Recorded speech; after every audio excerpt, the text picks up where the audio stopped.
If you've ever looked at a photo and felt like the colors were close but just not quite right, HSL in Lightroom is one of the fastest ways to fix it. In this video, I'll show you how to use HSL, also called color mix, in a simple and practical way, so you can control color like a pro. And if this tutorial helps, make sure to hit like and subscribe for more Lightroom tips and editing guides. Alright, let's jump in. To find HSL in Lightroom, go to Edit, then Color, then Mix.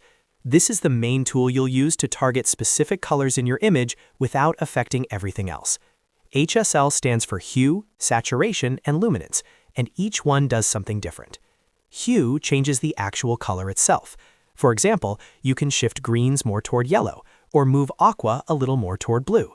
This is useful when the color in your photo feels slightly off, and you want to adjust the overall tone without ruining the image. Saturation controls the intensity of a color.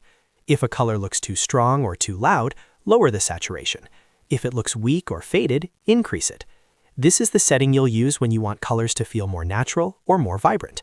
Luminance controls brightness. This does not change the color, only how light or dark that color appears. It's one of the most useful parts of HSL because small luminance changes can make a photo look cleaner, softer, or more balanced. Let's look at a few easy examples.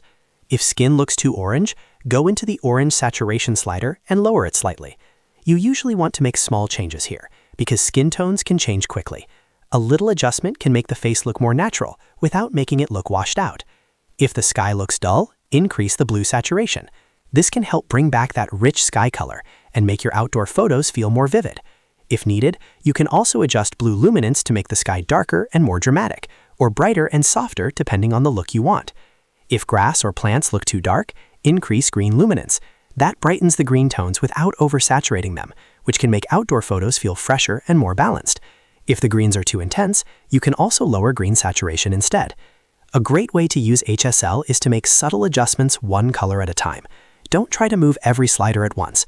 Start with the color that stands out the most in your image, then make small edits and check how the whole photo changes. Often, just one or two tweaks are enough. If you want a more natural edit, lower saturation slightly on colors that feel too strong, then use luminance to fine-tune brightness. If you want a more stylized edit, use hue shifts to push colors into a different mood, like warmer greens or deeper blues. The key is to remember this: hue changes the color, saturation changes the strength of the color, and luminance changes the lightness of the color. Once you understand that, HSL becomes much easier to use in every kind of edit. So the next time you're editing in Lightroom, open Color Mix and use HSL to correct skin tones, improve skies, brighten grass, or fine-tune any color in your photo. It's one of the simplest tools, but also one of the most powerful. If this video helped you, please like the video, subscribe to the channel, and turn on notifications so you don't miss the next Lightroom tutorial. Thanks for watching, and I'll see you in the next one.